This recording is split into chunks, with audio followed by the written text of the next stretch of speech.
Hello and welcome to London Property. I am your host Farnaz Fazaipour, and today we're doing our market update about the British countryside, and we are delighted to welcome to the show Lindsay Cuthill. Welcome. Good morning. And Lindsay has enjoyed a long career in estate agency and is an expert in the English countryside, and I'm going to hand it over to you to tell us more about your career to date. Farnaz, thank you. And I must say it's a huge pleasure to be here. I've been in the business, in our industry I was counting it up before arriving, about over 40 years. Starting my career literally just down the road in the Gloucester Road here in South Kensington, and through a various sort of, chopping and changing jobs as one did then, and perhaps even now people do it more. I ended up at Savills, and about 15 years ago, I took over the role of heading up their country house department, which was huge fun, a great change from the sort of London property stock. I think there was a moment in London where I thought, going back to somebody's house for about the third time and saying, gosh, I just love what you've done with the kitchen. But there was I felt there was a limit to my property enthusiasm for just another new fitted kitchen or a slightly improved sitting room or an even bigger, darker, deeper basement. And I felt my time had come to an end for that enthusiasm. So I was lucky enough to see an opportunity, head up this team, and started exploring the countryside from a property perspective. I was lucky enough to have a house in the country, so I was sort of getting to know all the sort of stuff that matters and is many of the reasons why people go to the country. And I now run this peripatetic life of certain days here and certain days in the country. In that journey, how would you say that the countryside market has evolved? I think that perhaps COVID was one of those defining moments. I'm sure that there were others over, if you go over a century, there would be reasons why people move and shift and the reasons for buying and selling. But in anyone's most recent memory, COVID probably is one of those defining moments. And it came about at the same time. I mean, you'll remember, well, perhaps you were more advanced than me, but I don't think I'd ever been on a Teams call. Yeah. And I think I'd sort of dismissed it as sort of, ghastly and terrible and couldn't imagine how it would possibly work. And then we all had to find out how it worked. And we all discovered that it didn't really matter where you were to be able to carry on in engaging with your team. And so, of course, particularly for perhaps at my end of the market, leaders of industry or very successful people who could call the shots. They didn't suddenly need to be in the office 5 days a week, and they saw that actually nor did necessarily all of their team. And so it allowed people to explore two lives and rebalance and perhaps spend more time rather than being a slave to Monday to Friday in the city and that dreaded Friday commute. I mean, I've noticed now that Thursday night getting out of London is worse than Friday. Yeah. Because people are able to be more flexible. And so that would be that most defining moment in terms of how people appreciate the country. And then you see from that the landscape of the high street changing in terms of there being more people around the high street. And that's true of London neighbourhoods as well, I think, actually. There are more coffee shops, more people around during the day because of flexible working hours. Obviously, one's talking about a sort of privileged group of people. Yeah. One has to reference that point. But better shops, better restaurants, more going on. And I'm sure we're going to talk about the Cotswolds because everyone always wants to talk about the Cotswolds. Yeah. It is probably the brand that is now recognised outside of the UK. And also, I think it's a little bit liberating because the model was always there where, once people got married and had children, maybe the husband would come back and forth and they'd live in a bigger house and the children would go to school in the country and the husband would do the commute. But it seems like, it's no longer just the local thing, that you are getting actually international interest in the countryside. And as you say, it is the brand of the Cotswolds and these sort of Soho farmhouses and Beaverbrooks have encouraged people to kind of see how they can use the country, I guess, and then do it on their own. So would you say that there is a trend that you're seeing of the sort of typical Londoner now actually thinking, country makes a lot of sense? Yeah. I mean, of course, the typical Londoner is not what that typical Londoner looked like 20 or 30 years ago. I mean, you just have to sort of walk the streets to hear more languages, foreign languages spoken, more people from a whole melting pot of the world, to know that London is this truly world city. And so consequently, if they are going to make their home here and they then start to explore the country, and probably through the sort of devices of the Soho farmhouse, Estelle Manor, to give a couple of examples where perhaps, particularly if you're not brought up in the country, and remember that huge numbers of Britons who were born and bred here often would consider home to be somewhere else in the country. Yeah. But we all live in London. But, there's an expression of, well, where's home for you? Yeah. Home is never, South Kensington, really. It's typically, I don't know, Shropshire or wherever it might be. So there is an opportunity for people to sort of explore the country, to put a toe in the water. I mean, some of us might argue that a toe in the water at Soho Farmhouse isn't very countrified. Yes, you're not really throwing yourself in it. You're not exactly going to get those boots very muddy. Yeah. But you know what? That's fine. And it is certainly, for those people that were lucky enough or unlucky enough to own a property near Soho Farmhouse 20 years ago, the values have gone up exponentially. I can imagine. Mean, massively so, yeah. So you'd say that is really kind of like the most expensive area as far as country prices go? I mean, yeah, it is a hotspot. I mean, let's not underestimate, it is still some distance out of London, and there are really wonderful places much closer in that give you the sense of country, but perhaps don't. I mean, I do recall a buyer from Switzerland actually calling me, wanting to move to that sort of area, and saying, well, infrastructure was very important to him. I took infrastructure to mean roads, railways, schools. He meant Soho Farmhouse, Dalesford. The infrastructure of farm shops and nice restaurants was his important priority. For some connectivity, I mean, I actually use the train a lot, but I've got my head in the zone and I know where to park, and Paddington is not inconvenient for me coming in. I can work on the train in the way that I can't in the car. So for me, I tend to use that. But I'm lucky that I don't need to drag a suitcase with me. So once you get your space in the country, then I think for a lot of people, the train is the way to go. And I guess once the train service, I guess, modernizes a bit more, because you do get a lot of disturbances and it's not as fast as it could be. Yeah. Then the reach is going to also improve. I mean, if we were to sort of fast forward into what do we think is going to happen with the country market, I know that some of our colleagues I have a lot of regard for, with their experience, feel that actually the country market might become the real market and London might become more transient. So I don't know whether you're noticing any trends that kind of show that. Yeah, interesting. I think inevitably, particularly towards the top end of the market, and let's define what that might look like. And if we suggested it was sort of £2 or £3 million plus, buys you, except very close to London, really a very beautiful house from anything from 3 to 50 acres, perhaps, depending on where it is. So that requires a bit of a commitment.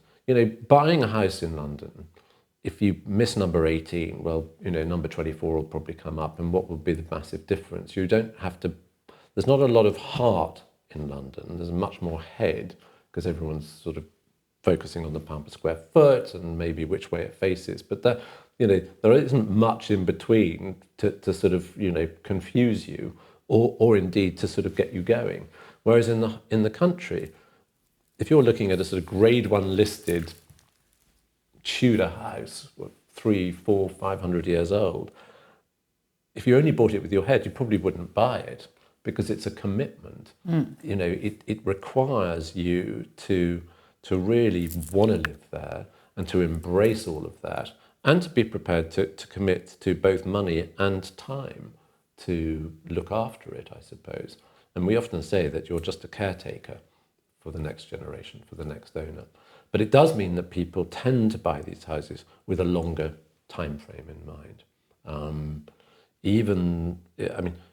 Arguably people from overseas might have a different sort of view, depends how their view of the UK is. But if they're British buyers, it's likely that at some point they're going to say, this is our family home for the next generation.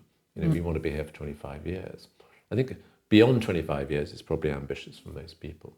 But and also in the country you can't, going back to what you were saying, that if you lose out on this house, then a similar one in the street might come available. Trying to navigate that house hunting process is always the thing that daunts me. I remember saying to somebody, sure, I'll help you in the countryside. And then suddenly I was like, oh my God, I've just driven 7 hours, kind of educating her about the differences of the different areas. So, is there a sort of insider tip on how best to manage such a search? Obviously get yourself a proper person to represent you. Get some advice. Yeah. But before you get the advice, frankly, you've got to determine where it is you want to be. Having said that, one of the things that we've found with our new business, the Blue Book, is that a lot of our buyers are not very area focused, but are very specifically interested in a type of property. So if it's historic, they will look in lots of different places. That might be unusual. On the whole, people, particularly with children, will have a focus on a particular area. So get your area fixed, and you've narrowed the funnel immediately, so that you're not driving from one end of the country to the other, looking at properties, which can be quite confusing because there are different value points, of course. Very close to London, higher value. The further you get away, you would expect the values to come down. But there are some hotspots, and Cornwall would be one of them. You can't get any further from London, but the prices are, not dissimilar to London prices. To find £8 and £10 million houses on relatively small plots in Cornwall and parts of Devon is not unusual. Right. Yeah. So that's quite important. It's not that you're going further out and it's going to get cheaper. It's actually they all have their own hotspots. There are some, if you want to go to the northeast of England, which is so beautiful in parts, but it's a long schlep to get there. I'm going next week, and I'm already trying to work out how I'm going to try and scrounge a bed off somebody halfway there. Well, I go on walking holidays with my girlfriend, so every May we go to different coastal areas. So Northeast is actually on our list of places it's beautiful to go. up there. Yeah. Now, the other thing, I can't help to think, in kind of medium term and kind of investment view. But I imagine that eventually, once we settle into the private schools charging the 20% VAT, that there will be an inevitable move of people considering country state schools as an alternative, because London's just so overcrowded, and some of these schools tend to have they're tarnished a little bit about what could happen and how rough it can the get. inner city concept. Yes. Yeah. So I imagine that this will have an effect, and I don't know if it was too soon to see anybody considering these things, but I think it probably is too soon to know. And it will be very fascinating to see whether there is truly a cultural shift in people's approach. Because for a lot of people, I suspect that whilst it's perceived that there's a higher educational standard in private education, I don't think that the stats necessarily always bear that out. But what there clearly is a social advantage, for want of a better word, and that sociability that comes with the public school, and people from all over the area coming to one particular school gives you friends all over the country, all over the world now, of course. So whether people will still see the value of that and want to buy into that, and 20% is a big hike, but we're already into, in order to send your child to a public school, one child, I think you would have to earn £70,000, £80,000 before you've put piece of toast on the table, just to send one child to one school for a year, that's a huge amount of money. So already we're into a pretty privileged group of people. And I suspect that that very privileged, fortunate group of people will probably continue to find it from somewhere. I think over the generations, one has heard this so many times.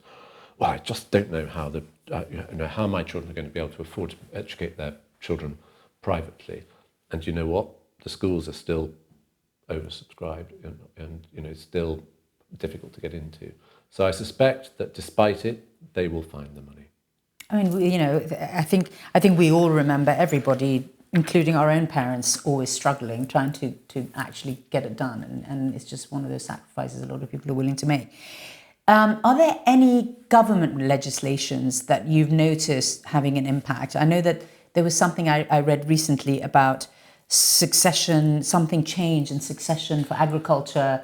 Yeah, they are looking. I think one of the things that might, of course, we don't know yet any of the detail, and at the moment there's speculation about at the moment you can gift property to the next generation, and as long as you survive for 7 years, that becomes there's some tax advantages, exemptions, and that may or may not. Either that will accelerate a transaction, or it will slow it down. I mean, taxation often works in two different ways. I mean, high stamp duty deters people from downsizing, because although their buyer, and let's say they're selling for 5 and they want to buy again for 2 once they've sold, they'll pay much less stamp duty. But when they look at what they've still got to pay, they think, crikey, that's a huge amount of money. I'm not sure I want to spend £200,000. That's something that really needs to change. So the idea was that it would raise funds to create more wealth, etc., more opportunity, more growth. But actually, it can frustrate growth, frustrate opportunity, and lower the number of transactions. So, we will have to see. And the holiday lettings allowances have also been cancelled. So hopefully that means something positive. Yeah, do you think it's going to affect the local economies because they'll have less holiday homes? Again, I'm torn, because I absolutely have sympathy in local communities that have sort of become these little, holiday hotspots where the sort of the bulk of people are there for certain weeks of the year. I mean, I think England is largely an all year round destination, but I can see that if everyone is sort of second homing it, great for the retailers for the time that when people are there, but in the off season, I mean, can that retailer make any money? Domestic help is great, but actually the further they live, if the village is entirely full of posh people holidaying, where do the poor workers live? So arguably there should be a balance. And yeah, I would say that I don't think I'd want to really live in a holiday village that was just a holiday village. Yeah. Now on to what you've been doing now, which for me it's a great relief to know I can call someone and know that I'm getting the best advice possible in the countryside. But tell us more about... And get hold of us. And get hold of you. Yeah, exactly. So tell us more about the agency you've set up. So Blue Book Agency, we all rather unimaginatively all came out of one of the big firms. I mean, and we didn't, there was no plan. That just came about, and we're about to make 2 new hires, both of whom happen to have been ex-Savills as well. That's more of a coincidence. The fact is that we'd reached the stage in our careers, in our lives, and I'm the oldest by nearly twice. By a little bit. By nearly twice the age of the next 2, my 2 business partners. But I think just by happenstance, we all agreed that we had sort of tired of a very heavy corporate governance in terms of how the businesses were being run. And actually what we really missed was being much more in touch with our clients and really, really engaging in that process. And so we decided that this might have a resonance with people. I think we've been surprised at just how well received that notion is. And we've enjoyed tremendous success. I still keep thinking we're in a honeymoon period. New kids on the block, people saying, oh, listen, these guys, let's give them a go. But, you know, the success that we've enjoyed in terms of people calling us to ask us to help them with their properties, and then the success, despite really quite a tricky market we've had in selling them, means that I think we've found a niche, and it is one that is concentrates on the right sort of property with the right client at the right price. And because we're a small business and we can neither afford nor justify running a book of 70, 80 instructions, which is what typically the big guys have to do because their business model requires it, we're kind of restricting between the three of us to sort of 20 at any one time, which means that you just get the service that you expect and you deserve. And that's been the great revelation to people that, yeah, I mean, look, it hasn't been, you know, we haven't been successful everywhere. You know, we've made some mistakes and we've got some things wrong. You know, we're the first to admit that.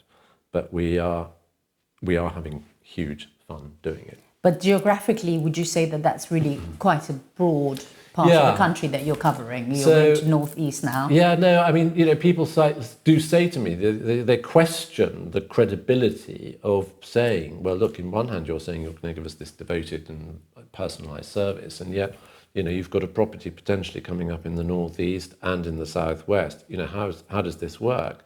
Well, if you saw my thing in the car as to how many miles I'm doing, and it's just what we're going to do.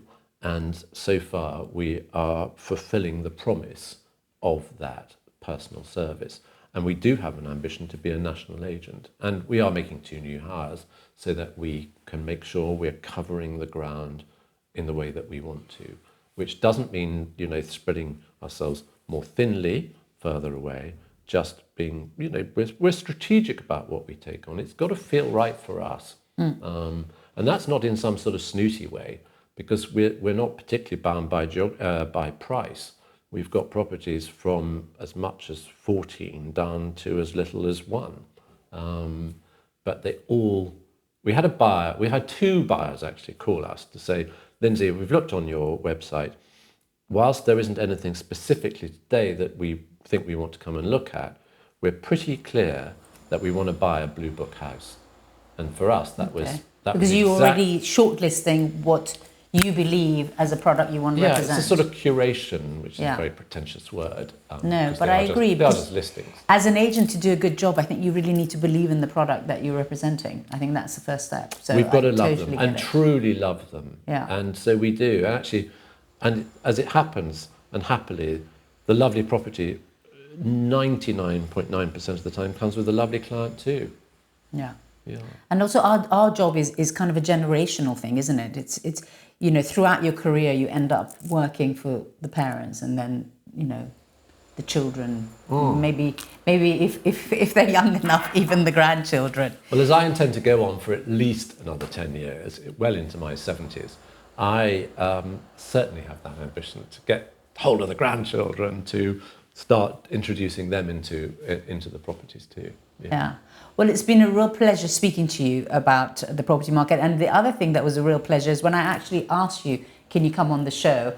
I was half expecting you to say after the 30th of October. It was such a breath of fresh air when you said, you know what? Sure. Yeah. I think we already know where we're heading, so I don't need to wait for anything to come and talk to you. No, indeed. Which was a real breath of fresh air, so thank you for that. No, listen, you've been sweet to ask me, and I'm just delighted to come along. Thank you. Lovely to have you, and we look forward to having you back again soon. Look forward to it. Thank you. We hope you enjoyed that insightful discussion with Lindsay. Should you have any questions about the British countryside, we look forward to hearing from you so that we can connect you to Lindsay, whose team will take great care of you.